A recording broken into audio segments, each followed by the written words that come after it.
MP study YouTube channel पर आपका स्वागत है। जैसा कि आप जानते हैं, इस पर्टिकुलर यूट्यूब चैनल पर फिजिक्स और फिजिकल केमिस्ट्री के सॉल्यूशन सीरीज़ के वीडियोस और शॉर्ट फॉर्म में वीडियो डलते हैं। तो आज इस पर्टिकुलर वीडियो में हम बात करने जा रहे हैं प्रिज्म का अपवर्तनांक। और ये जो क्वेश्चन है पीएनएसटी में 2 से 3 बार पूछा गया है। तो इस पर्टिकुलर टॉपिक का हम सॉल्यूशन देने जा रहे हैं बहुत शॉर्ट में। ईजिली आपको ऐसी जो शॉर्ट वीडियोज़ आती है आपको इनका नोट्स बना लेना है और इस पर्टिकुलर चीज़ को आपको प्रिपेयर कर लेना है। जब कभी भी आप अगर मान लीजिए ऐसे टॉपिक को फेस करेंगे एग्जामिनेशन में तो आपको तुरंत रिमेंबर होगा कि इस टॉपिक को हम ऐसे सॉल्व करते हैं। तो इस पर्टिकुलर टॉपिक में हम बात करेंगे प्रिज्म के अपवर्तनांक के बारे में। अगर आप इस चैनल पर नए हैं तो चैनल को सब्सक्राइब जरूर कर लीजिए, बेल आइकन को प्रेस कर लीजिए और ऐसी शॉर्ट वीडियोस के लिए इस पर्टिकुलर वीडियो को लाइक जरूर कर दीजिए।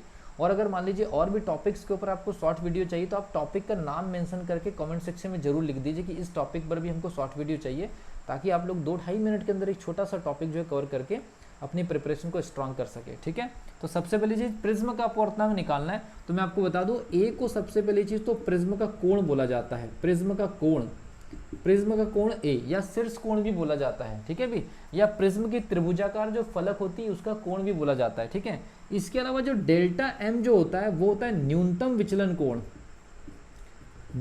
विचलन कोण। और याद रखिए, जो न्यूनतम विचलन कोण जो होता है वो वर्ण विक्षेपण की प्रोसेस होने के बाद जो प्रकाश किरण झुक जाती है तो वो ओरिजिनल प्रकाश किरण की डायरेक्शन के साथ में जो कोण बनाती है उसे हम न्यूनतम विचलन कोण कहते हैं। तो ये 2 कोणों की जरूरत पड़ती है प्रिज्म में अपवर्तनांक के समय। अगर प्रिज्म का अपवर्तनांक अगर आपको कैलकुलेट करना है तो एक तो आपको पता होना चाहिए प्रिज्म का कोण या शीर्ष का कोण या प्रिज्म की त्रिभुजाकार सरफेस का कोण। और दूसरा चीज, जो प्रकाश किरण का वर्ण विक्षेपण हो रहा है, हालांकि 7 रंगों में विभक्त होता है तो अलग अलग रंगों का जो न्यूनतम विचलन कोण होता है वो अलग अलग आता है। तो हम एक कॉमन न्यूनतम विचलन कोण ले लेंगे। आपको 7 प्रकार के कोण नहीं दिए जाएंगे, कोई भी एक कलर के लिए दिया जाएगा और उसके बेसिस पर यह बोला जाएगा कि जो प्रिज्म का जो कांच है इसका अपवर्तनांक कितना होगा। तो उसके लिए बड़ा सिंपल सा फॉर्मूला है और फॉर्मूला है mu is equal to sine A plus delta m divided by 2 और यहाँ पर हो जाएगा साइन ए बाई 2।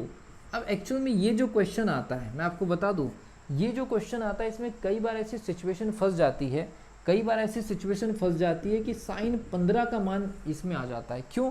क्योंकि अगर मान लीजिए प्रिज्म का शीर्ष का कोण अगर 30 डिग्री आ गया किसी सिचुएशन में, प्रिज्म का अगर शीर्ष का कोण अगर 30 डिग्री आ गया किसी सिचुएशन में, तो अगर मान लीजिए यहाँ पर अगर ए की वैल्यू 30 दे दी जाए और डेल्टा एम की वैल्यू 30 दे दी जाए तो ऊपर प्रॉब्लम नहीं है, लेकिन नीचे में यहाँ पर प्रॉब्लम क्रिएट हो जाएंगी।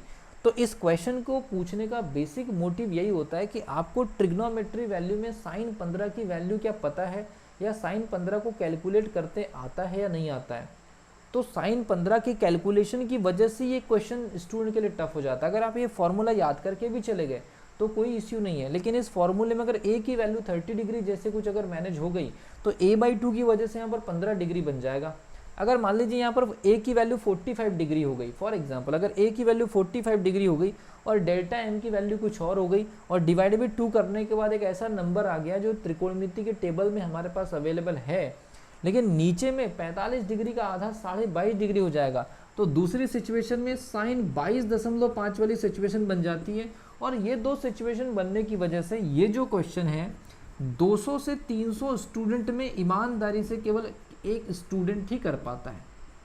इस क्वेश्चन की सबसे खास बात यह है कि साइन 22.5 एक बायो साइंस के स्टूडेंट्स के लिए इतना आसान नहीं है, एक साइन 15 की वैल्यू एक बायो साइंस के स्टूडेंट्स के लिए इतना आसान नहीं। और ये 2 सिचुएशन ही एग्जामिनेशन में पूछी जाती है जानबूझ करके। और ईमानदारी से अगर हम बात करें, किसी का तुक्का लगे एक अलग बात है, लेकिन ईमानदारी से 200 से 300 स्टूडेंट के बीच में कोई एक स्टूडेंट इस एग्जामिनेशन इस पर्टिकुलर क्वेश्चन को सॉल्व कर पाती है।